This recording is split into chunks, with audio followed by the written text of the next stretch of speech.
শুরুতে আরিসুকে একটা স্ক্রিনে দেখানো হয়, তার ইন্টারোগেশন চলতে থাকে। না, এটা কোনো পুলিশের ইন্টারোগেশন না, বরং এটা সেই সব লোকদের সাথে কথা বলা হচ্ছে যারা সেই সময় সিভিয়া ক্রসিং এর কাছে থাকে, অর্থাৎ যারা সেই মিটিওরের শিকার হয়। আরিসু বলে যে আমার কিছু মনে নেই, আমি শুধু আকাশে আতশবাজি দেখেছি।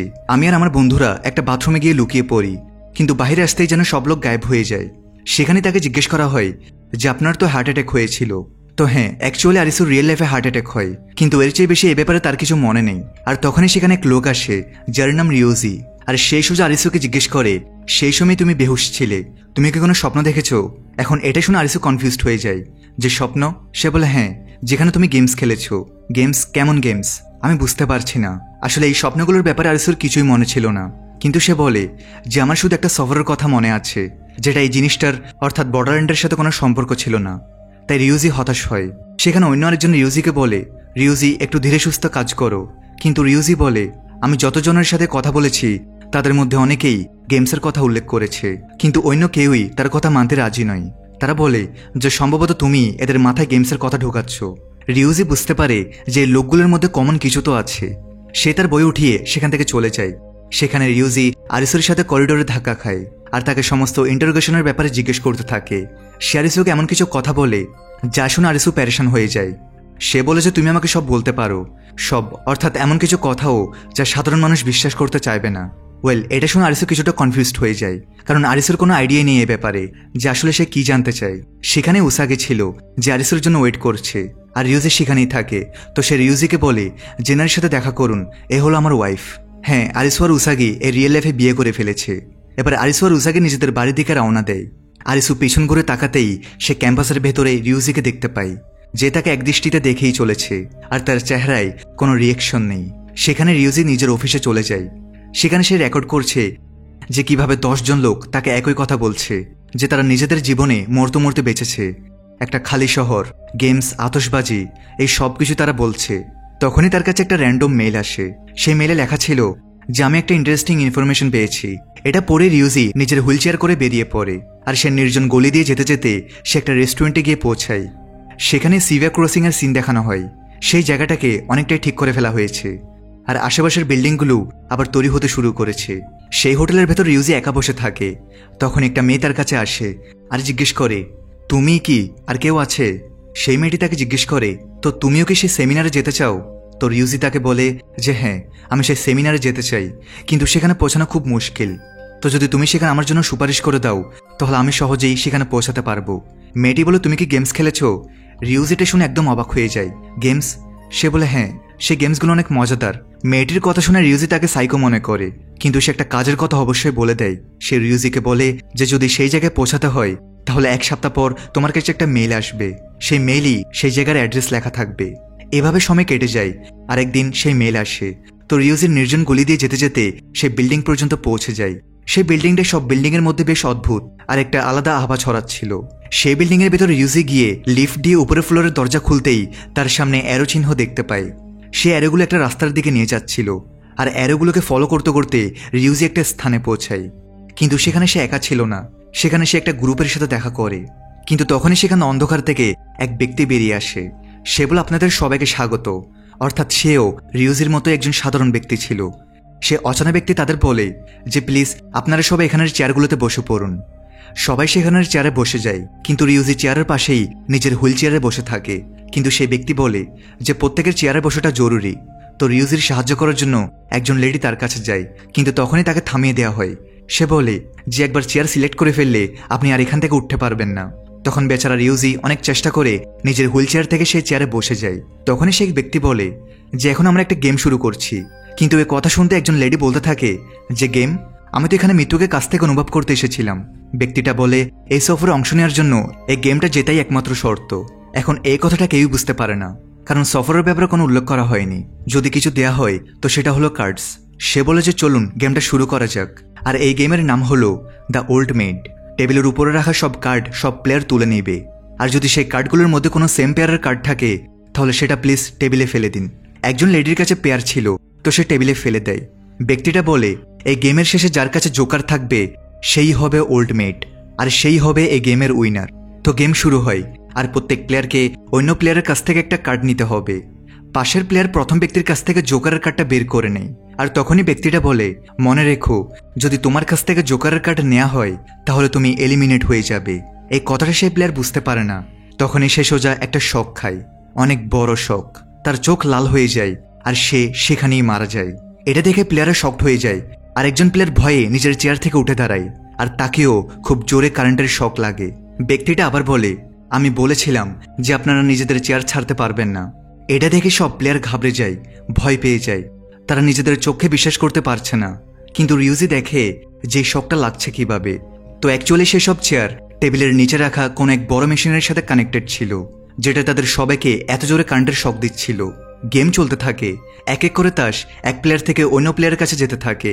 দ্বিতীয় রাউন্ড শুরু হতে থাকে, কারণ এই গেমে মাত্র একজন উইনার হতে চলেছে। রিউজির সামনে একজন অপোনেন্ট বসেছিল। এখন রিউজির কাছে একটা নর্মাল কার্ড আর একটা জোকারের কার্ড। সামনের প্লেয়ারকে তার কাছ থেকে কার্ড বের করতে হবে। কিন্তু তখনই সেখানে রিউজি অনেক বুদ্ধি ব্যবহার করে। সে অ্যাকচুয়ালি জোকার কার্ডটা আলাদা করে বের করে রাখে। আর যখনই ধীরে ধীরে সামনের প্লেয়ার কার্ডগুলো তোলার জন্য হাত বাড়ায়, রিউজি আলাদা করে রাখা জোকার কার্ডটা তার হাতের দিকে এগিয়ে দেয়। এতে করে 1 সেকেন্ডের জন্য সে ব্যক্তির মাথায় এটাই আসে যে আচ্ছা, এ চাই যে আমি এই কার্ডটা নিই। তো সে চট করে অন্য কার্ডটা নিয়ে নেয় আর সে অনেক বড় একটা শক খায়। রিউজি খুব ঘামতে থাকে, তার ভেতরে যেন প্রাণ ফিরে এসেছে। কিন্তু তখনই সেখানে খুব অদ্ভুত একটা জিনিস ঘটে। সে বিল্ডিংয়ের লাইটগুলো ফ্লিকার করতে শুরু করে। সে ডেড বডিগুলো এক একটা ফ্লিকারের সাথে গায়েব হয়ে যাচ্ছে। আর সামনে যে গেম মাস্টার ছিল তার চেহারা বদলে জেমসের চেহারায় কনভার্ট হয়ে যায়। যে আপনাকে বর্ডারল্যান্ডে স্বাগত। এদিকে সকালে উসাগি কোনো পেপার ওয়ার্কে সাইন করছে। তো আরিসু ব্রাশ করতে করতে বাইরে আসে। অত্যন্ত আমাদের একবার ভেবে নেওয়া উচিত ছিল এই অ্যাপার্টমেন্টটা নেওয়ার আগে। কিন্তু উসাগি বলে, আমাদের তো এর আগে টাকা জমাতে হতো, কারণ তারা সব টাকা অ্যাকচুয়ালি নিজেদের ওয়েডিং রিংয়ের উপর খরচ করে দিয়েছে। এরপর সে নিজের জবের জন্য বাড়ি থেকে বেরিয়ে যায়। সেখানে পুলিশ জানতে পারে যে গতরাতে একটা বিল্ডিংয়ের ভেতরে অনেক লোকের ডেড বডি পাওয়া গেছে।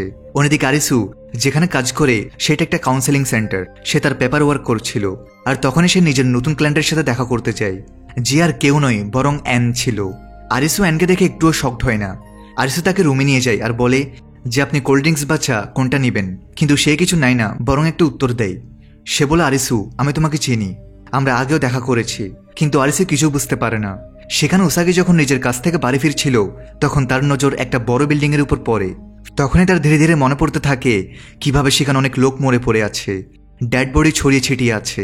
কারণ এই জায়গাটা অন্য কোনো জায়গা নয়, যেটা বর্ডারল্যান্ডে দ্য বিচ নামে ফেমাস ছিল। ওদিকে অ্যান বলতে থাকে, যে জায়গা আমাদের দেখা হয়েছে আরিসু, সেটা একটা অ্যাকচুয়াল জায়গা। সেটা এক্সিস্ট করে, কিন্তু এই দুনিয়ায় না। সেই দুনিয়ায় আমরা গেম খেলেছি, আমরা মৃত্যু আর জীবনের সাথে লড়েছি। তুমিও সেখানে গেম খেলেছো আরিসু, শুধু তোমার মনে পড়ছে না। কিন্তু আমি সেই জায়গায় যেতে চাই, তাই আমি সেই সব কাজ করছি যাতে আমি সেই জায়গায় আবার ফিরে যেতে পারি। আর অ্যাকচুয়ালি আমি এমন একটা রাস্তাও পেয়ে গেছি যাতে আমি সেই জায়গায় যেতে পারবো। আর সেটা হলো একটা ওষুধ। এটা একটা বিশেষ ধরনের ওষুধ। তখনই সেখানে মেন সাইকিয়াট্রিস্ট চলে আসে। ওদিকে উসাগি খুব চিন্তিত হয়ে পড়ে। তার মাথায় যন্ত্রণা হতে থাকে আর তার মাথা ঘুরতে থাকে। এদিকে আরিসু নিজের বাড়ি চলে আসে। তখনই তার কাছে উসাগির ফোন আসে। সে খুশিতে ফোন তোলে, জিজ্ঞেস করে, তোমার কাজ শেষ হয়ে গেছে, বাড়ি কখন আসছো? কিন্তু সামনে থেকে কোনো উত্তর আসে না। আরিসু বারবার জিজ্ঞেস করছে, উসাগি, হ্যালো উসাগি। কিন্তু তখনই উসাগির কান্নার আওয়াজ আসে। এটা শুনে আরিসু পেরেশানিতে পড়ে যায়। আরিসু কিছু বুঝতে পারছে না। কিন্তু এক মুহূর্ত পর এমন একটা আওয়াজ আসে যা শুনে আরিসুর হুশ উড়ে যায়। তার কাছে উসাগির আওয়াজ আসে। সে বলে, আরিসু, আমাকে মাফ করে দিও। আর ফোনটা কেটে যায়। পরের দিন আরিসু পুলিশ ডিপার্টমেন্টে পৌঁছে যায়। সেসব কথা তাদের বলে, কিন্তু পুলিশ তাকে জানায়। কিন্তু এখনো পর্যন্ত আমরা এমন কিছু পাইনি যাকে সন্দেহজনক বলা যেতে পারে। এখন আরিসু বলে যে স্যার, সে অনেকক্ষণ ধরে কারোর সাথে কন্ট্যাক্টে নেই। কিন্তু এখন তারা বলে যে আরিসু, আমরা তোমাকে কিছু দেখাতে চাই। তারা আরিসুকে ল্যাপটপে সেই ফুটেজটা দেখায় যেখানে উসাগি ছিল। সেখানে দেখা যায় রিউজি আর উসাগি সে হোটেলের লবিতে বসে আছে। পুলিশ জিজ্ঞেস করে, তুমি এই ব্যক্তিকে চেনো? তো আরিসু বলে যে হ্যাঁ হ্যাঁ, আমিনের সাথে দেখা করেছি। কিন্তু এখন পুলিশ কিছুটা চিন্তিত ছিল। তারা বলে যে আমাদের মনে হয় না যে ইনি ওনাকে কিডন্যাপ করেছে, বরং আমাদের মনে হয় যে তোমার ওয়াইফের সাথে এনার কিছু সম্পর্ক চলছে। তখনই সেই ফুটেজে তারা দুজন একসাথে সেখান থেকে বেরিয়ে যায়। এখন আরিসু চিন্তিত আর রাগান্বিত। সেই সোজা সেই ইউনিভার্সিটির জন্য বেরিয়ে পড়ে। ছোট্ট একটা ব্রেক দিয়ে আবার মূল ভিডিওতে ফিরে যাচ্ছি।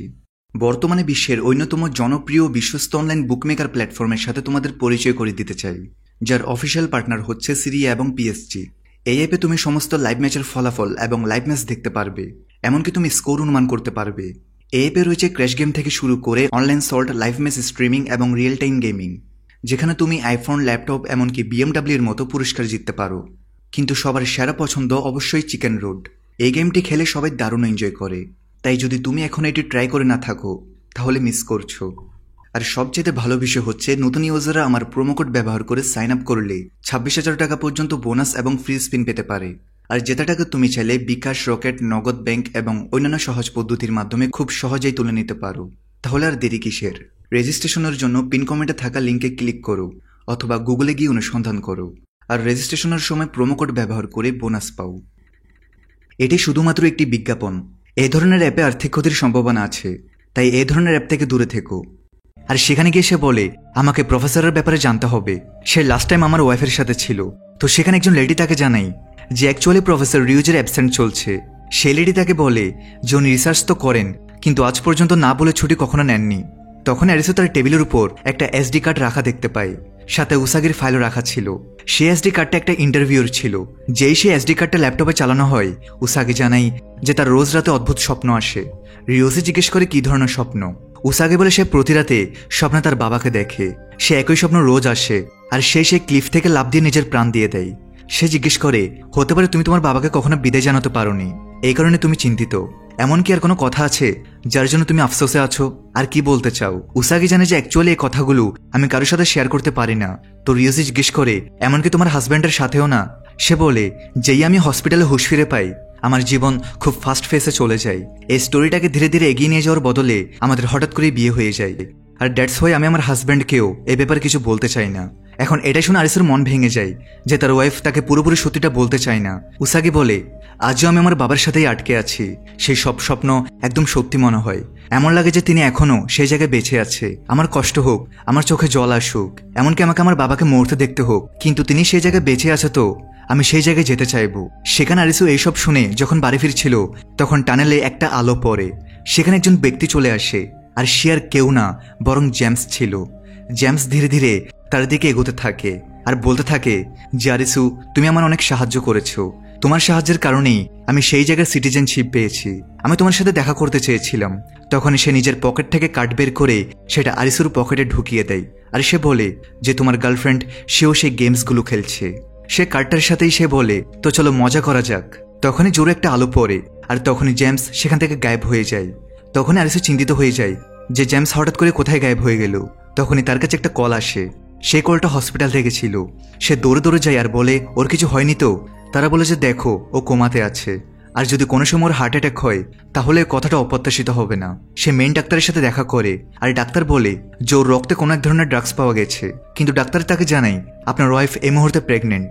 বেশি সময় হয়নি, মাত্র 1 সপ্তাহের ব্যাপার, আর হয়তো ওর এ ব্যাপারে কোনো আইডিয়া নেই। তখনই পাশের পর্দাটা সরিয়ে দেওয়া হয় আর সে বলে যে এই ব্যক্তিকেও আমরা এনার সাথেই পেয়েছি, আর আপনি হয়তো এনাকে চেনেন। হ্যাঁ, সেই ব্যক্তি আর কেউ না বরং রিওজি। আরিসু অবাক হয়। এরপর আরিসু উসাগির জিনিসপত্র চেক করে, এমনকি তাতে সেই সবুজ রঙের প্যান্টটাও ছিল যা উসাগির খুব পছন্দ হয়েছিল। কিন্তু তখনই তার নজর পড়ে একটা কার্ডের উপর।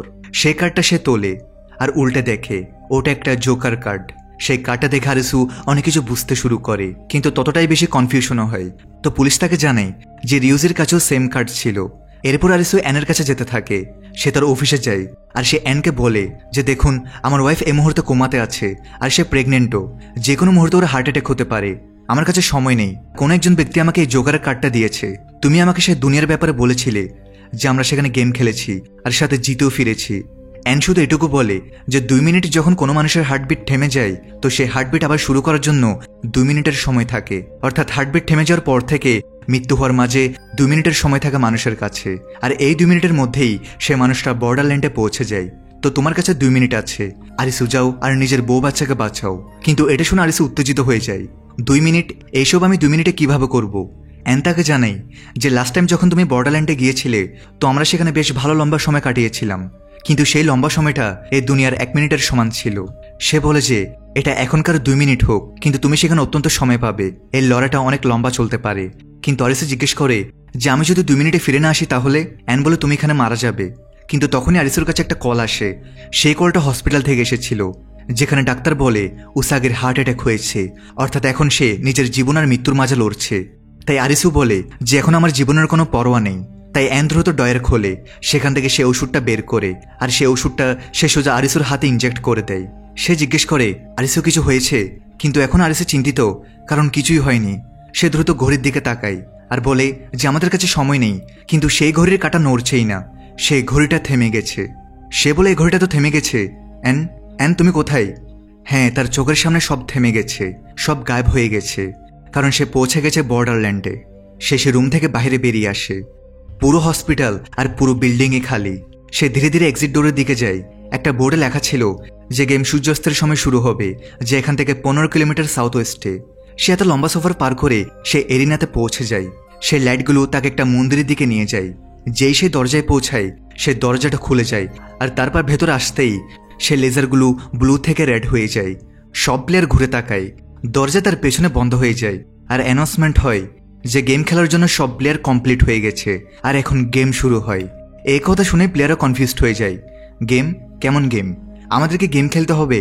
এরই মধ্যে কাজুয়াকেও দেখানো হয়, কিন্তু লাল টি শার্ট পরে একজন ব্যক্তি বলে যে এতটা বাড়াবাড়ি করা উচিত হয়নি। তখনই গেমের নিয়মগুলো বলা হয়। গেমের নাম স্কোয়াড ফরচুন। এই গেমের নিয়ম একদম পরিষ্কার। ভাগ্যের 10টি টোকেন বের করুন আর নিজের ভাগ্যকে পরীক্ষা করুন। যদি আপনি ভাগ্যের ধাঁধার সমাধান করতে পারেন, তাহলেই আপনি এই গেমটি পার করতে পারবেন। কিন্তু একজন প্লেয়ার একবারই টোকেন বের করতে পারবে, আর তারপর উত্তর দেওয়ার জন্য 1 মিনিট সময় দেওয়া হবে।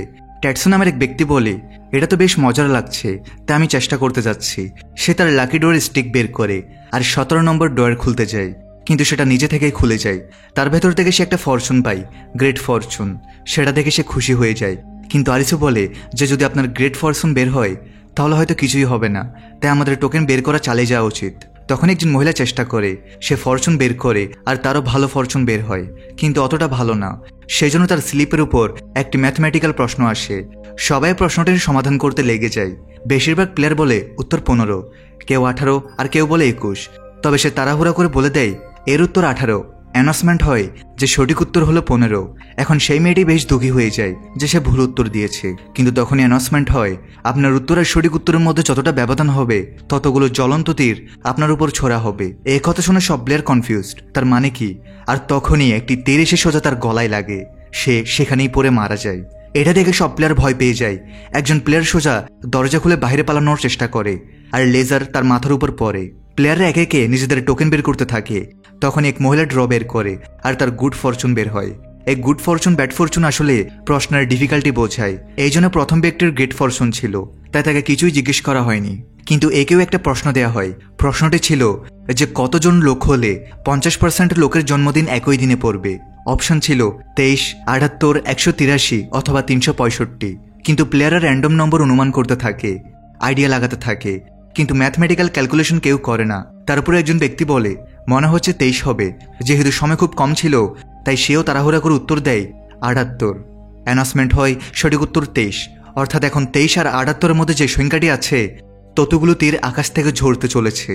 জ্বলন্ত 55টি তীর আকাশ থেকে সোজা এসে তার মাথায় লাগে। একের পর এক প্লেয়ারের প্রাণ যেতে থাকে। নিজেদের প্রাণ বাঁচানোর জন্য তারা বিভিন্ন জায়গায় লুকাতে থাকে। চতুর্থ ড্র বের করা হয়। প্রশ্ন ছিল যে হার্ট থেকে যে রক্ত পাম্প হয়, সেটাকে পুরো শরীরে ঘুরে আবার হার্ট পর্যন্ত আসতে কত সময় লাগে। অপশন ছিল 5 সেকেন্ড, 30 সেকেন্ড আর 80 সেকেন্ড। সে কাউকে জিজ্ঞেস না করেই তাড়াতাড়ি উত্তর দিয়ে দেয়। উত্তর হলো 80 সেকেন্ড। কিন্তু তখনই উত্তর আসে সঠিক উত্তর হলো 30 সেকেন্ড। অর্থাৎ আবারও 50টি জ্বলন্ত তীর আকাশ থেকে এসে সোজা পিঠে লাগতে শুরু করে। একের পর এক প্লেয়াররা শুধু নিজেদের প্রাণ হারাচ্ছিল। পরের প্রশ্ন, একটি চিড়িয়াখানার ভেতরে সব প্রাণী তাদের কর্ম অনুযায়ী উল্টে যাচ্ছে, তাহলে তাদের মধ্যে সিংহ কত নম্বরে ছিল? এটা অনুমান করা খুবই কঠিন। সে র্যান্ডমলি যে কোনো একটা অনুমান করে দেয়। সে বলে 47, কিন্তু উত্তর ছিল 17। সে জিজ্ঞেস করে কিভাবে? আসলে সিংহের ফিগারকে উল্টো করে দিলে সেটা 17 নম্বর হয়ে যায়। ওয়েল, এটা সেন্সলেস ছিল, কিন্তু এই ধরনের ট্রিকি প্রশ্নের এমনই সেন্সলেস উত্তর হয়।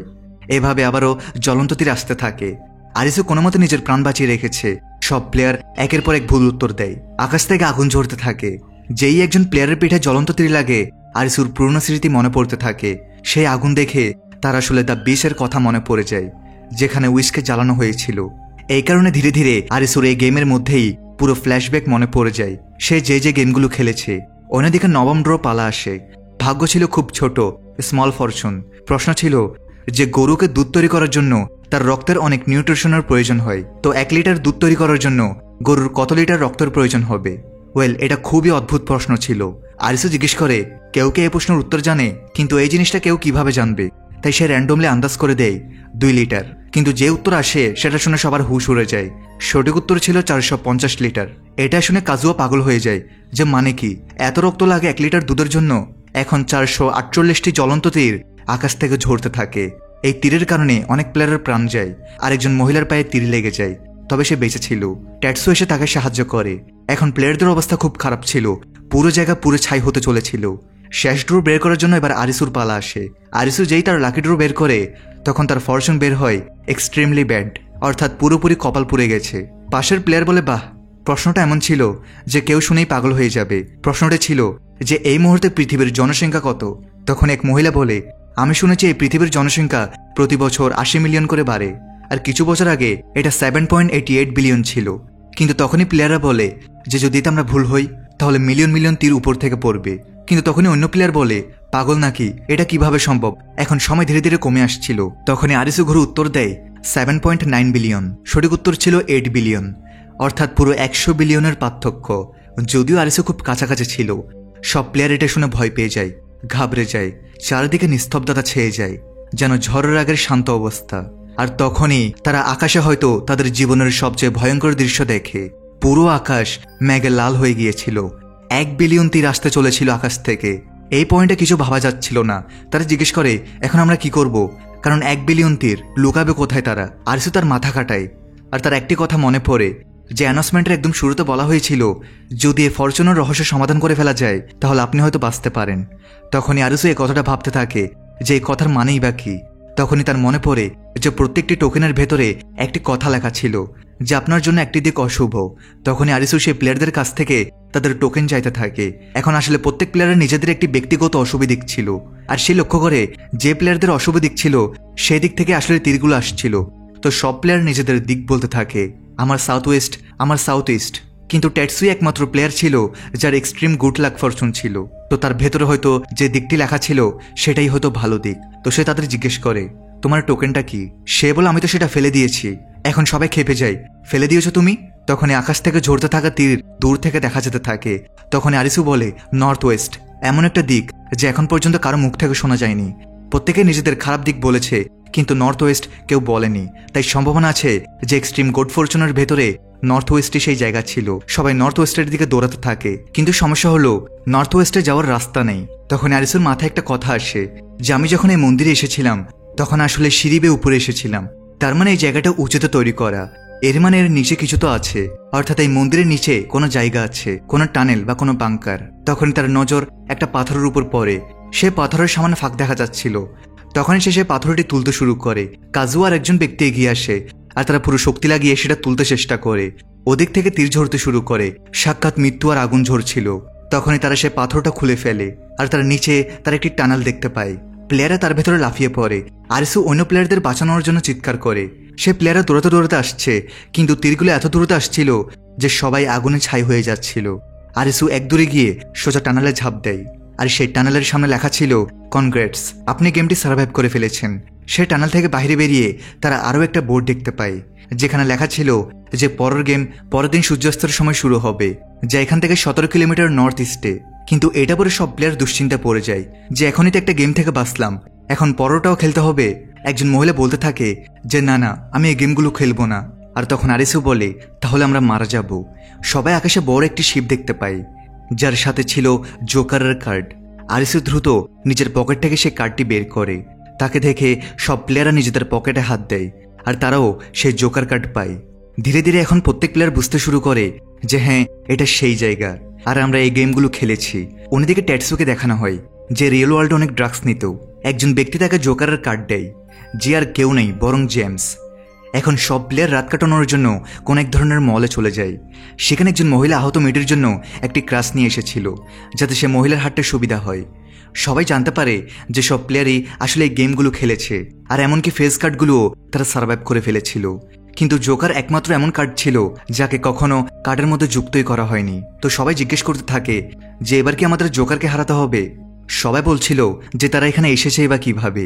কেউ নিজের জীবনে মরতে চলেছিল, কেউ হ্যারাসমেন্টের শিকার হচ্ছিল, তো কেউ নিজেকে শেষ করতে যাচ্ছিল।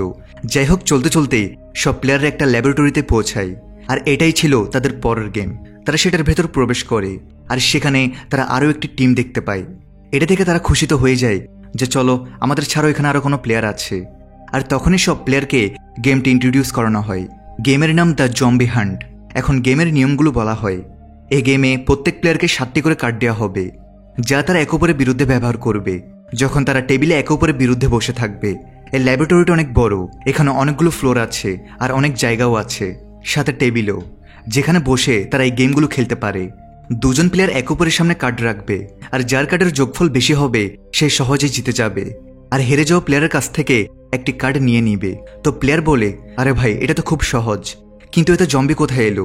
তখনই 3টি স্পেশাল কার্ড ইন্ট্রোডিউস করানো হয়, যার মধ্যে একটি কার্ড হলো দ্য জম্বি কার্ড। কিন্তু আসলে জম্বি কার্ড পুরো গ্রুপের প্লেয়ারদের মধ্যে শুধু একজনের কাছে থাকবে, আর সেটা কার কাছে থাকবে সেটা কেউ জানে না। যদি সামনের প্লেয়ার আপনার বিরুদ্ধে জম্বি কার্ড রাখে তাহলে সঙ্গে সঙ্গেই সে জিতে যাবে, কারণ এর ভ্যালু সব কার্ডের মধ্যে সবচেয়ে বেশি। কিন্তু এখন এর বদলে যে প্লেয়ার হারবে সে জম্বি কার্ড পাবে, তবে সেও জম্বি হয়ে যাবে। কিন্তু অন্যদিকে জম্বি কার্ড থেকে বাঁচার জন্য আছে দ্য শর্টগান কার্ড। এই বন্দুকের কার্ডটি সঙ্গে সঙ্গে জম্বি কার্ড থাকা মানুষটিকে মারতে পারে। সেই জম্বি কার্ড যা পুরো গ্রুপে কোনো এক র্যান্ডম প্লেয়ারের কাছে আছে। কিন্তু শর্টগান কার্ড প্রত্যেক প্লেয়ারের কাছে একটি করে অবশ্যই থাকবে। আর এমনকি যদি সামনের প্লেয়ার জম্বি কার্ড নাও রাখে আর আপনি শর্টগান কার্ড রেখে দেন, তাহলে সামনের জন সেখানে এলিমিনেট হয়ে যাবে। কিন্তু একবার শর্টগান ব্যবহার করলে সেটার ব্যবহার করা যাবে না, সেটা গায়েব হয়ে যাবে। এখন প্লেয়াররা ভয় পেয়ে গেছে যে তারা গেমে তো মরতে যাচ্ছিল, এখন জম্বির হাতেও মারা যাবে।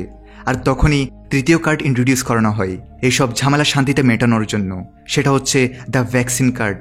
যদি সামনের জন জম্বি কার্ড রাখে তাহলে আপনি শর্টগান ব্যবহার না করে যদি ভ্যাকসিন কার্ড ব্যবহার করেন, তাহলে না আপনি জম্বি হওয়ার ঝুঁকিতে থাকবেন, আর সামনের জনকে চিকিৎসা করে জম্বি থেকে আবার হিউম্যানে ট্রান্সফার করতে পারবেন।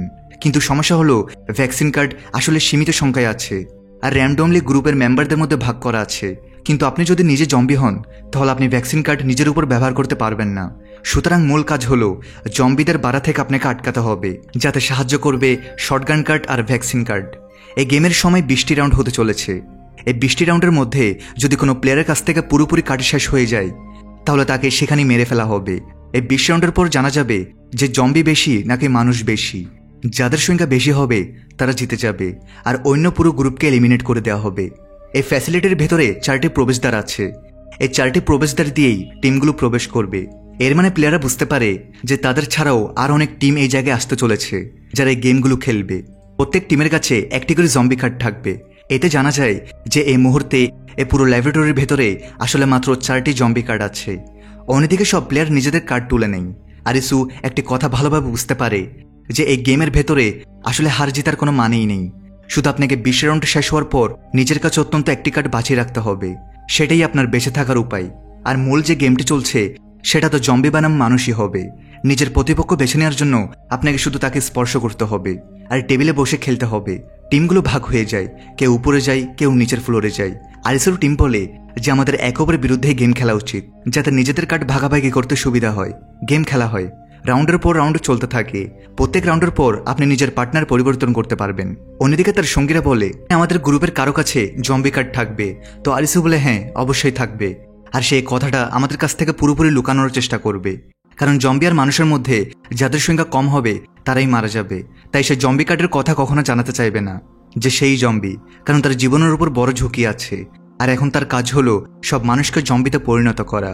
আর যেহেতু প্রত্যেকের কাছে শর্টগান কার্ড আছে তাই যে কেউ তাকে শেষ করে দিতে পারে। অন্যদিকে আরও একটি টিম দৌড়ে দৌড়ে আসে আর বলে যেখানেও প্লেয়ার আছে, আর তাদের মধ্যে একজন প্লেয়ার আরিসুকে স্পর্শ করে। সব প্লেয়ার গেম খেলতে শুরু করে। আরিসু বলে যে গেমে সার্ভাইভ করার জন্য আমাদের আসলে ভ্যাকসিন কার্ডওয়ালা প্লেয়ারকে খুঁজতে হবে, কারণ সেটাই একমাত্র উপায় যা জম্বিদের শেষ করে দেয় আর সহজেই মানুষ এই গেমটি জিততে পারবে। কিন্তু সমস্যা হলো আরিসুর গ্রুপে কেউই বলেনি যে তাদের কাছে ভ্যাকসিন কার্ড আছে। হতে পারে ভ্যাকসিন কার্ডওয়ালা অন্য কোনো টিমে আছে। আরিসু ফ্লোরে ফ্লোরে ঘুরতে থাকে, কিন্তু তখনই তার নজর পড়ে এক মহিলার উপর। তাকে পেছন থেকে দেখতে একদম উসাগির মতো লাগছিল, কিন্তু তখনই সে ঘুরে তাকায়, সে উসাগি ছিল না। তখনই আরিসুকে একজন স্পর্শ করে। তো আরিসু তাকে জিজ্ঞেস করে যে একটা কথা জিজ্ঞেস করব, তুমি কি কোনো মেয়েকে দেখেছো যার উচ্চতা 5 ফুট 3 ইঞ্চি, ছোট চুল? আমি তাকে খুঁজছি। তো সে বলে যে আরে এমন মেয়ে তো অনেক পাওয়া যাবে। আমার মনে হয় এই জোকার গেম আসলে একটি টুর্নামেন্টের মতো হবে, শেষ পর্যন্ত তোমাদের এক অপরের প্রাণ নিতে হতে পারে। আরিসু এই টুর্নামেন্টের ব্যাপারে সবাইকে বোঝায়। এখন প্লেয়ারও কনফিউজড হয়ে যায়। আরিসু বলে যে আমার যতদূর মনে আছে শেষবার আমরা এক গেম থেকে অন্য গেমে যেতে পারতাম, কিন্তু এই সময় এখানে যে প্লেয়ার আসছে তারা আসলে প্রত্যেকটি গেম জিতে আসছে, আর যেহেতু এটা টুর্নামেন্ট তাই এর ভেতরে এক গেম থেকে অন্য গেমও যাওয়া যাবে না, বরং শেষে গিয়ে সব প্লেয়ার এক জায়গায় মিলিত হবে। আর এখন এই টুর্নামেন্টে জেতার জন্য সে প্লেয়ারদের শেষে গিয়ে একে অপরের প্রাণ নিতে হতে পারে। তখন একটি মেট হঠাৎ করে আরিসুকে স্পর্শ করে। আরিসু তার সাথে গেম খেলতে থাকে। তখন আরিসু বলে, তুমি জম্বি তাই না? এটা শুনে সে মেয়ের ঘাম ছুটে যায়। আরিসু বলেছে, আমি খেয়াল করেছি যে তোমার পার্টনার ছিল সেই মেয়েটি শুরু থেকেই এখন পর্যন্ত তোমার পার্টনার ছিল, তো এখন তুমি তাকে কেন ছেড়ে দিলে? আর যখন থেকে গেম শুরু হয়েছে তুমি ঘামাচ্ছ আর চোখের সাথে চোখ মেলাতে পারছো না।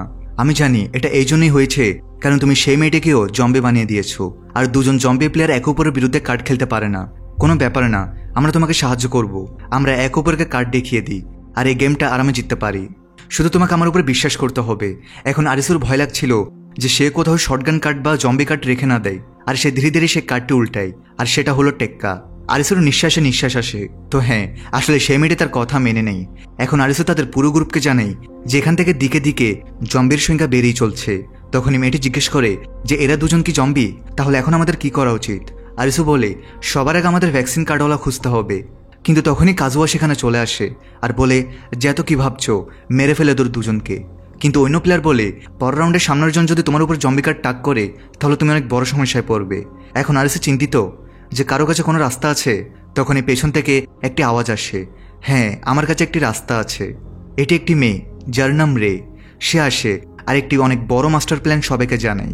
সে বলে, আমার কাছে একটি রাস্তা আছে। এখন আরিসু জিজ্ঞেস করে, কেমন রাস্তা? ট্যাটসু বলে, এ আমাদের গ্রুপ থেকে নয়, আর হতে পারে এ নিজেও একজন জম্বি। মেয়েটি বলে যে আমরা একটি গ্রুপ বানাই আর একে অপরকে ভ্যাকসিনের কার্ড দিয়ে চিকিৎসা করার প্রতিজ্ঞা করি। তারপর আমাদের গ্রুপের সদস্য যদি জম্বিও হয়ে যায় তাহলে তাকে আমরা ভ্যাকসিনের সাহায্যে ঠিক করে দিব। পরে আমরা সেই প্লেয়ারকে জিজ্ঞেস করব যে জম্বি কার্ড দিয়ে তাকে কে ইনফেক্ট করেছে। তারপর সেই জম্বি প্লেয়ারকে বন্দুক দিয়ে মারার হুমকি দিব, যার কারণে সব জম্বি আমাদের ভয় পাবে। ট্যাটসু বলে, সবাইকে ভ্যাকসিন দেওয়ার প্রতিজ্ঞা? সবাইকে এই প্রতিজ্ঞা পালন করবে? হতে পারে সে আমাদের জম্বি বানিয়ে দেওয়ার হুমকি দিবে, আর যে কোনো সময় মারতেও পারবে। আরিসু বলে, যের মানে তুমি বলছো যে গ্রুপ বানানোর জন্য আমরা আসলে নিজেদেরকে জিম্মি করে নিব? রে বলে, হ্যাঁ, আর অবশ্যই তোমাকে তোমার প্রতিজ্ঞা পালন করতে হবে, কারণ তুমি মরতে চাও না। কারণ আমি ভ্যাকসিন দেওয়ার প্রতিজ্ঞা করেছি, আর যদি আমি ভ্যাকসিন না দিই তাহলে অবশ্যই তুমি আমাকে মারিয়ে দিতে পারো। তো আমাদের একটু অনেক বড় মেগা গ্রুপ বানাতে হবে, যার ভেতরে আমরা এই প্রতিজ্ঞা করব যে যদি কেউ জম্বি হয় তাহলে আমরা তাকে ভ্যাকসিনের সাহায্যে আবার মানুষ বানিয়ে দিব। আর যেহেতু ভ্যাকসিনের কার্ড একটাই, তাই আমরা অন্য গ্রুপের লোকদেরও যুক্ত করব। কিন্তু তখনই অন্য প্লেয়ার বলে যে তারপরেও ভ্যাকসিনের কার্ড যথেষ্ট হবে না। তো রে বলে যে এটাই তো কথা, আমরা আসলে জানিই না যে ভ্যাকসিনের কার্ড আছেই বা কয়টা। আমাদের আসলে বিশ্বাস করাতে হবে যে আমাদের কাছে সবচেয়ে বেশি ভ্যাকসিন কার্ড আছে। ট্যাটসু জিজ্ঞেস করে যে এখানে এমন কেউ আছে কি যার কাছে ভ্যাকসিনের কার্ড আর জম্বি কার্ড দুটোই আছে? তখনই রে বলে, হ্যাঁ, হতে পারে সেটা আমি। অন্যদিকে এখন সেই সব প্লেয়ারে নেমে পড়ে অন্য প্লেয়ারদের এই কথাটি জানানোর জন্য। সব প্লেয়ার এই কথা মেনে নেয়। সব ছোট ছোট গ্রুপ একত্রিত হতে থাকে। তো এখন সব প্লেয়ার একত্র হয়ে কাজ করতে থাকে। তারা বলতে থাকে কার কাছে ভ্যাকসিনের কার্ড আছে, কার কাছে জম্বি কার্ড আছে। এভাবে সবকিছু ধীরে ধীরে পরিষ্কার হতে থাকে। সব প্লেয়ার গেম খেলে, আর তাদের মধ্যে যে প্লেয়ার হারে সে জেতা প্লেয়ারের সবচেয়ে ছোট কার্ডটি তুলে নেয়, যেন সবার জীবন বেঁচে যায়। প্লেয়ার এটাকে এমনভাবে ডিজাইন করে যে কেউ যেন কার্ডের অভাবে মারা না যায়। অন্যদিকে অন্য গ্রুপের দুজন প্লেয়ার কথা বলছে, আর তারা বলে, আমার মনে হয় না এভাবে জম্বিদের বাঁচিয়ে কাজ হবে। আসলে এই গেমে সার্ভাইভ করার খুব একটা ভালো উপায় আছে। তাদের লিডার জিজ্ঞেস করে, কি জম্বি কার্ডওয়ালারদের মেরে ফেলো? এই কথা শুনে তাদের লিডারও খুশি হয় আর বলে যে ঠিক আছে, এখন জম্বিদেরই শেষ করার পালা। এখন তারা একজন বন্দি প্লেয়ারকে জিজ্ঞেস করতে থাকে, আচ্ছা তুমি তো জম্বি, তাহলে তুমি তো জানাবেই তোমাকে কে জম্বি বানিয়েছে। তো সে বলে দেয়। তখনই তারা কাজুয়াকে বলে, তোমার কি এত সাহস আছে যে তাকে মারতে পারবে? আরিসু আর রে দুজনে এটা হতে দেখছিল। এখন কাজুয়ার একজন প্রতিপক্ষ একে অপরের বিরুদ্ধে বসে পড়ে। সামনের প্রতিপক্ষ কাজুয়ার বিরুদ্ধে জম্বি কার্ড ব্যবহার করে, কিন্তু এই ব্যাপারে কাজুয়া শুরু থেকেই জানতো। কিন্তু সে জম্বি কার্ড এই জন্য রেখেছিল কারণ তাকে প্রতিজ্ঞা করা হয়েছিল যে আমরা তোকে ভ্যাকসিনেট করে দিব। এই জন্য সে টেবিলে জম্বি কার্ড রাখে। কিন্তু তার বদলে কাজুয়া ভ্যাকসিনেশন নয় বরং শটগান কার্ড রেখে দেয়। আর তখনই টেবিল থেকে একটি বন্দুকের গুলি চলে, আর সেই সোজা এলিমিনেট হয়ে মাটিতে পড়ে যায়। কাজুয়া ফিরে আসে, তার মুখে রক্ত লেগে আছে। সব প্লেয়ার বুঝে যায় যে সে তার প্রতিপক্ষকে এলিমিনেট করে দিয়েছে। তখনই সেই খারাপ গ্রুপের লিডার বলে যে সবাই আমার কথা মন দিয়ে শোনো, যারা জম্বি হয়ে গেছে তারা জানে যে কার কাছে জম্বি কার্ড আছে। তো যাও সে অন্য গ্রুপগুলো থেকে তথ্য নিয়ে আসো। তো অন্য প্লেয়াররা জিজ্ঞেস করতে থাকে যে আমরা এটা কিভাবে করব। তো সে বলে শটগান দিয়ে ধমকাও তাদের। অন্যদিকে এখন কাজুয়া কোন এক প্লেয়ারের পেছন পড়েছে। সে হুমকি দিচ্ছে না, সে তাকে পেটাচ্ছে। তার মুখ ভাঙার পর কাজুয়া বলে যে আমাকে জম্বিদের ব্যাপারে বলো, আমরা তোমাকে ভ্যাকসিনেশন দিয়ে সাহায্য করব। এখন জম্বি বলতে থাকে যে ঠিক আছে, আমি তোমাকে বলবো অন্য জম্বিরা কোথায় আছে। তো এই ব্যক্তি আবার পরে তার সঙ্গীদের গিয়ে বলে একটা রাস্তা আছে, যাকেই দেখবে তাকে জম্বিতে পরিণত করে দাও, এটাই একমাত্র উপায় এই গেমটা জেতার। তো এখন দুজন জম্বি বেরিয়ে পড়ে মানুষ শিকার করতে। অন্যদিকে তারা প্লেয়ারদের প্রাণ নিতে শুরু করে। তো রে আর আরিসু দেখে যে এখন পরিস্থিতি হাতের বাইরে চলে যাচ্ছে। তো সে জিজ্ঞেস করে যে রে, তোমার কি মনে হয় এই প্ল্যান কাজ করবে? অন্য গ্রুপের জম্বিরাও শান্ত হয়ে বসে থাকবে না। রে হেসে হেসে বলতে থাকে যে গেম তো সবে শুরু হয়েছে। আরিসুর টিমের চশমা পরা খেলোয়াড়টি জম্বি হয়ে গিয়েছে এবং সে খুব ভয় পেয়ে যায়। সবাই তাকে বোঝায় এবং প্ল্যান বানায় যে তাকে জম্বি বানিয়েছে তাকে গুলি করে দেওয়া হবে। এই কাজটা একটা ছোট ছেলেকে দেয়া হয় যার নাম নবু। তখন আরিসুর সামনে এসে নবুকে বাঁচায়। তখন অন্য ছেলেটি বলে হয়তো তুমি আগেও গেম খেলেছো, তাহলে বলো তুমি কি আগে কখনো কাউকে মারোনি? যদি তোমাকে বেঁচে থাকতে হয় তাহলে অন্যদের মারতেই হবে। সে আরিসুর পেটে ঘুষি মারে। যদি কাবু জম্বিটাকে না মারে তাহলে চশমা পরা ছেলেটা মারা যাবে। বাধ্য হয়ে নবু শটগান কাট বের করে আর জম্বি প্লেয়ারটা মারা যায়। নবু শকের মধ্যে চলে যায়। অন্য প্লেয়ার নিজেদের অবস্থা লুকাতে শুরু করে যে তারা জম্বি হয়ে গিয়েছে। টেটসুর অবস্থা খারাপ হতে থাকে, কিন্তু সে বলে ভয় পেও না, আমি জম্বি নই। একজন মহিলা বলে সে ড্রাগস পায়নি তাই তার অবস্থা খারাপ হয়ে যাচ্ছে। চশমা পরা খেলোয়াড়টি নিজের জীবন বাঁচানোর জন্য পালাতে শুরু করে, কিন্তু রে তাকে দেখে ফেলে আর ছেলেটা তাকে বলে তুমি কি আমাকে ভ্যাকসিন দিয়ে ঠিক করতে পারবে? তখনই বাকি ছেলেরা এসে তাকে পেটাতে শুরু করে। অ্যানাউন্সার জানাই যে এখন আরও 3টি রাউন্ড বাকি আছে, সবাই নিজের নিজের প্রতিপক্ষ খুঁজে নাও। শয়তান ছেলে রেগে ছুঁয়ে তাকে নিজের প্রতিপক্ষ বানিয়ে নেয়। এদিকে চশমা পরা খেলোয়াড়টির সাথে যে ছেলেটা ছিল সে তার শটগান কাট বের করে আর চশমা পরা ছেলেটা মারা যায়। আরিসু নবুর সাথে গেম খেলে এবং নবু জম্বি কাট বের করতে যাচ্ছিল, কিন্তু আরিসু তাকে থামিয়ে দেয়। আরিসু বলে যে আমি জানি তুমি জম্বি, কিন্তু ভয় পেও না, আর আমি যেমনটা বলছি তেমনই করো, দেখবে তুমি শেষ পর্যন্ত বেঁচে গেছো। রে সে ছেলেটিকে বলে যে জম্বির সঙ্গে এত বেড়ে গিয়েছে যে এখন জম্বি হওয়াটাই বেশ সুবিধাজনক মনে হচ্ছে। আগে শুধু 4 জন জম্বি ছিল আর এখন 3 রাউন্ড বাকি আছে, জম্বি হয়েই আমরা বেঁচে থাকতে পারবো। সাথে বলে যদি আমরা মরে যাই তাহলে কি তুমি শেষ পর্যন্ত বেঁচে থাকতে পারবে? এর চেয়ে ভালো হবে তুমি আমার কথা মেনে নাও, আমার মতো জম্বি হয়ে যাও আর বেঁচে থাকো। তবে ছেলেটা তার কথার জালে না ফেসে দিয়ে দেয় শটগান, মানে রে শেষ। কিছুক্ষণ পর রে খেলা শেষ করে যখন তার বাকি সঙ্গীদের কাছে ফিরছিল তখন সে সবাইকে বলে ওই মেয়েটা আমাকে ধোঁকা দিয়েছে। যার পরে আরিসু রেকে খুঁজতে খুঁজতে আসে আর তাকে টেবিলের উপর পড়ে থাকতে দেখে। তার মনে হয় ওই ছেলেটা তাকে গুলি করে দিয়েছে, কিন্তু সে বেঁচে ছিল, অর্থাৎ সে জম্বি ছিল না। যাই হোক, আরিসু এখন রের বিরুদ্ধে খেলে, কিন্তু হঠাৎ করেই আরিসু রেখে দেয় জম্বি কার্ড, অর্থাৎ আরিসু এত সময় ধরে জম্বি ছিল। রে এটা দেখে অবাক হয়ে যায় যে সে এতটা সাবলীলভাবে মিথ্যা বলেছিল। এখন রে নিজেও জম্বি হয়ে গিয়েছে। রে বলে তোমার সাথে খেলার পর আমার হয়তো বিশ্বাস হয়ে গিয়েছে যে আমরা জম্বিরাই জিততে পারি। এরপর ফাইনাল রাউন্ড শুরু হয়। রে আরিসুকে জিজ্ঞেস করে তুমি কত সময় ধরে জম্বি ছিলে? আরিসু বলে গেমের শুরু থেকে। এটা শোনাতে রে আরও অবাক হয়ে যায়। আরিসু তার টিমের সাথে দেখা করে আর জানাই যে সবাই জম্বি হয়ে গিয়েছে এবং তারা লুকিয়েছিল। আরিসু ট্যাটসিকেও পর রাউন্ডে জম্বি বানিয়ে দেয়, যার ফলে সে ভয় পেয়ে চিৎকার করতে থাকে, কিন্তু আরিসু তাকে শান্ত করে। নবু কাজুয়াকেও জম্বি বানিয়ে দেয় আর নবু তাকে বলে যে ভয় পেও না, আমি তোমার জীবন বাঁচিয়েছি। এখন শেষ রাউন্ড শেষ হয়।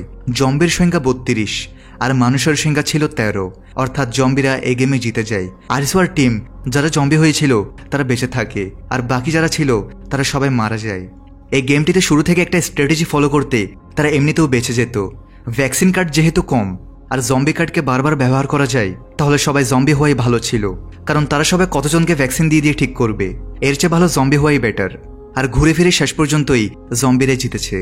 যাই হোক, বেঁচে থাকা লোকদের মধ্যে খুশির ঢেউ বয়ে যায়। আরিসু তার টিমকে নিয়ে বের হয় আর সে রেখেও তাদের সাথে চলার জন্য বলে। তারা পরের ইনস্ট্রাকশনের কাছে পৌঁছায়। পরের গেম এখান থেকে 16 কিলোমিটার দূরে। এরপর আমরা আরও একটা গেম দেখি যেখানে ভয়ঙ্কর লেজার প্লেয়ারদের কেটে ফেলছে। খেলোয়াড়রা নিজেদের বাঁচানোর জন্য এদিক ওদিক দৌড়াতে থাকে। উসাগনে খেলোয়াড়দের সাহায্য করে। রিউজি তার হুইল চেয়ার থেকে পড়ে যায়। উসাগি তাকে তুলে হুইল চেয়ারে বসায় আর তারা সাহায্য করে। শেষে সেখান থেকে 4 জন বেঁচে বের হয়। রিউজি বলে আমি এখানে অনেকদিন ধরে আসতে চেয়েছিলাম, শুধু এখানকার জিনিসগুলো এক্সপিরিয়েন্স করার জন্য। ফ্ল্যাশব্যাকে দেখানো হয় যে রিউজি সেমিনারে হতে চলা সে গেমটা জিতে নেই। তখনই তার সামনে জেমসকে দেখা যায়, যে বলে আমি সারা জীবন তোমার মতো মানুষদের খোঁজার জন্য কাটিয়েছি। তোমার মতো নাগরিক আর তোমার যে কোয়ালিটিগুলো আছে সেগুলো আমাদের দুনিয়ার জন্য বেস্ট। শুধু তোমাকে আমার একটা কাজ করতে হবে।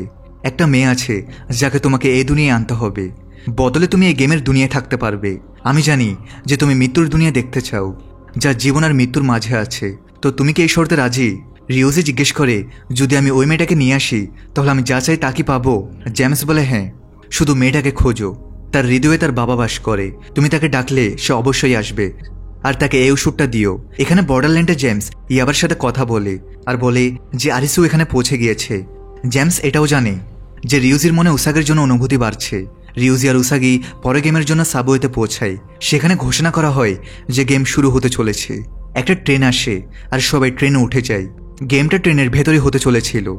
সেখানে স্ক্রিনে ইনস্ট্রাকশন দেওয়া হয় যে এই ট্রেনটা ড্রাইভার ছাড়াই চলছে। বলা হয় যে আপনারা যে বগিতে আছেন সেটা শেষ বগি। সেখান থেকে ইঞ্জিন পর্যন্ত পৌঁছে ট্রেনটা থামাতে পারলে আপনারা বেঁচে যাবেন। যখন প্লেয়ারের পরের বগিতে যাবে তখন দরজা বন্ধ হওয়ার 30 সেকেন্ড পর সেখানে অক্সিজেন রিলিজ হবে অথবা বিষাক্ত গ্যাস।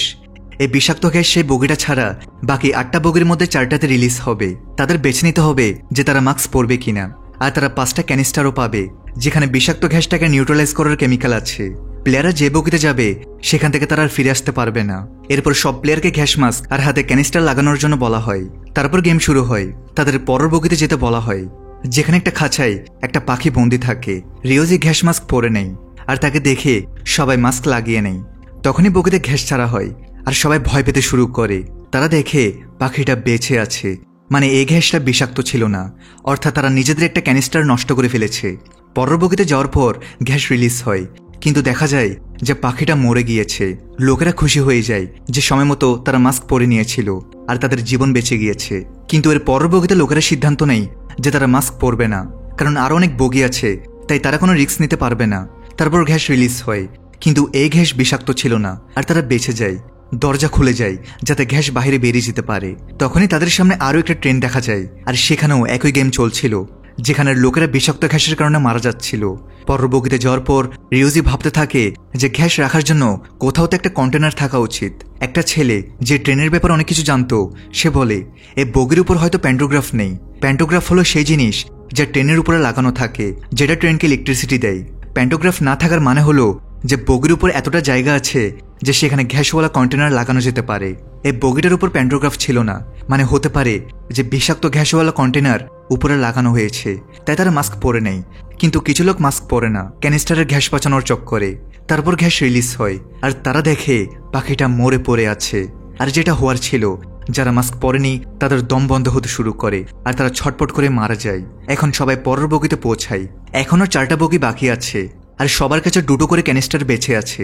তারপর ছেলেটা বলে যে বগির উপর তো প্যান্টোগ্রাফ লাগানো আছে, মানে গ্যাস ট্যাঙ্কের জন্য জায়গা থাকবে না। গ্যাস রিলিজ হয়, পাখিটা বেঁচে থাকে, মানে এটা শুধু অক্সিজেন ছিল, বিষাক্ত গ্যাস না। সব কিছু ঠিকঠাক, সবাই খুশি, কারণ একটা ছেলের অভিজ্ঞতার কারণে সবাই বেঁচে যাচ্ছে। কিন্তু পরের বগিতে যাওয়ার পর ছেলেটা ঘাবড়ে গিয়ে বলে, আমি এই ট্রেনটাকে অন্য মডেল ভেবে নিয়েছিলাম। সবাই রেগে গিয়ে তার উপর চিৎকার করতে শুরু করে, কারণ এর মানে হলো যে এত সময় ধরে তারা নিজেদের ভাগ্যের জোরে বেঁচে ছিল। যাই হোক, উসাগি অনেক ভাবার পর নিজের মাস্ক পরে নেই। কেউ তাকে থেকে মাস্ক পরে আর বলে যে আমার তার উপর বিশ্বাস আছে, আর কেউ না পড়ার সিদ্ধান্ত নেই। রিউজিও মাস্ক পরে নেই। গ্যাস ছাড়া হয়, কিন্তু এই গ্যাস বিষাক্ত ছিল না, মানে তাদের আরও একটা ক্যানিস্টার নষ্ট হয়ে গেল। এখন ট্রেনের সামনে শুধু 2টো বগি আছে আর তাদের কাছে শুধু একটা করে গ্যাসের ক্যানিস্টার রয়ে গিয়েছে। সবাই ভয় পেয়ে চিৎকার করতে থাকে যে এখন তো আমরা মরেই যাব। যে মহিলাটা বলেছিল যে আমার তার উপর বিশ্বাস আছে, সেই এখন উসাগির উপর চিল্লাতে থাকে যে কেন আমি তোমার উপর বিশ্বাস করলাম। তখনই সেই ছেলেটা যার ট্রেনের ব্যাপারে জ্ঞান ছিল সে বলতে থাকে যে আমরা এইমাত্র জিম্বোচো স্টেশন পার করেছি আর এখন সেই জায়গাটা আসতে চলেছে যেখানে 2টো ট্রেন মিলিত হয়। মানে যদি প্রথম ট্রেনটা একই স্পিডে চলতে থাকে তাহলে 2টো ট্রেন আবার একসাথে হবে। উসাগি ভাবে বাঁচার একটাই উপায়, ওই ট্রেনে তো সব প্লেয়ার মরে গিয়ে থাকবে আর দরজাও খোলা থাকবে, তাই গ্যাসও বেরিয়ে গিয়ে থাকবে। তাহলে চলো, ঠিক আছে, কিছু না করার চেয়ে কিছু করে মরা ভালো। রিউজি পাগলামি ভরা প্ল্যানে সামিল হওয়ার কথা ভাবে। যদিও সে চলতে পারে না, কিন্তু বেঁচে থাকার জন্য লড়তে তৈরি। বাকি সবাই এই প্ল্যানে সামিল হতে রাজি হয়ে যায়, কিন্তু এটা বেশ ঝুঁকিপূর্ণ। আর যেমনটা ভাবা হয়েছিল, প্রথমে ট্রেনটা সামনে চলে আসে আর ধীরে ধীরে কিছু লোক নিজেদের ট্রেন থেকে অন্য ট্রেনে ঝাঁপ দেয়, কিন্তু 2জন মানুষ খুঁটির সাথে ধাক্কা খেয়ে মারা যায়। রিউজিও জোর লাগিয়ে ঝাঁপ দেয় আর লোকেরা তাকে উপরে টেনে নেয়। রিউজি উসাগিকে জড়িয়ে ধরে আর তখনই সামনে আরও একটা ট্রেন চলে আসে। সেখানেও একই গেম চলছিল আর উসাগি সেখানে আরিসুকে দেখে। 2জনে একে অপরকে দেখে আর 2জনে একে অপরকে ধরার চেষ্টা করে, কিন্তু ট্রেন দুটো আলাদা টানেলে চলে যায় আর তারপর দুজনে বিচ্ছিন্ন হয়ে যায়। আরিসু ট্রেনটা স্টপ লাইনে পৌঁছাতে যাচ্ছিল আর তাদের এখন ট্রেনটাকে থামাতে হবে। আরিসু ভুল করে অ্যাক্সিলেটর চেপে দেয়, যার ফলে তাদের ট্রেন আরও দ্রুত হয়ে যায় আর ট্রেনটা ক্র্যাশ হয়ে যায়। আর এখানেই শেষ হয় সিজন 3 এর 4র্থ এপিসোড। বাকি এপিসোড নিয়ে দেখা হবে পার্ট 2 ভিডিওতে। তো দেখা হচ্ছে সিজন 3 এর পার্ট 2 ভিডিওতে। সবাই ভালো থাকো, সুস্থ থাকো।